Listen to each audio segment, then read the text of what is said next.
The betterment of triceps development, as well as the key, that's right, the key to unlocking a great set of triceps, is the topic of what this video will be discussing.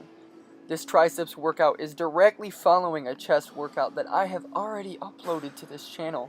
So I would invite all of you guys to go ahead and check that out before even watching this, really, because you'll have a better understanding of how I circulate my triceps workouts, as they always follow my chest workout. So with that said, you guys, we are starting with the skull crusher movement. Today's workout consisted of 3 exercises in total.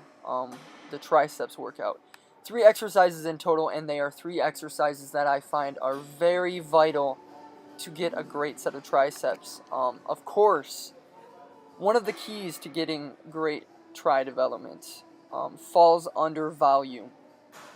I am a person who very much so believes in utilizing different variants of volume for whatever body part that you're training. You never want to be using the same volume in every single workout. And by volume, I mean numbers of reps, numbers of sets, as well as things such as rest time. That's another thing that you should take into consideration with your workouts. I understand that muscular confusion is a bit of a myth. It has been proven to be a little bit of a myth. However, it's something that I've always really believed in regardless. The body adapts to whatever stresses you put it through. The body is meant to adapt. And if you were doing the same workouts day in, day out, you were following the same routines, your body's going to adapt very much so, very quickly.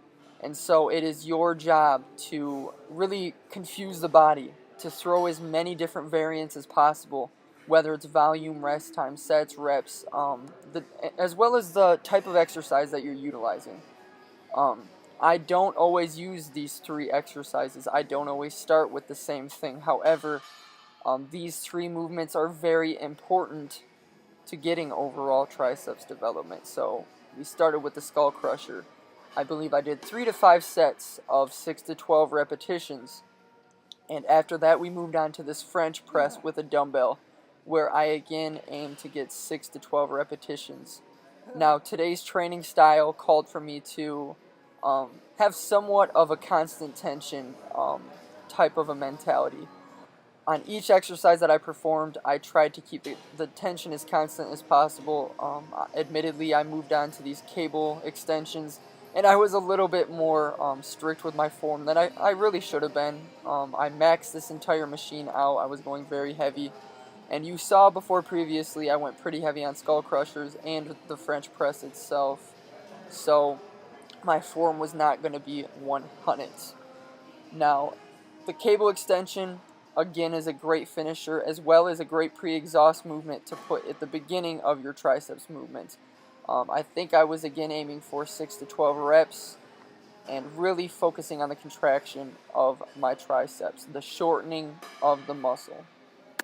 Again, with every exercise that I performed, I did around 3 to 5 sets of 6 to 12 reps. Now, my next workout is going to follow a much different scheme than that, however. I may be doing higher repetitions as a result of going heavier, and I may focus much more on the contraction of my form and allow myself to lock out that much more. My arm development can be greatly owed to my triceps training, and I do have a freaky set of biceps, but many people neglect to see the fact that the majority of my arm mass comes from my triceps. Something that all of you guys should keep in mind with your triceps training to really prioritize them if you want larger arms. I hope you guys enjoyed this video. It was kind of short. I really couldn't go into depth as much as I would have liked to really explain myself much more further. However, this is the footage that I had, and I had to work with what I filmed, you guys. So thank you very much for watching. I love you all so much. And until next time, this is Zach Zeiler. Peace out. Goodbye.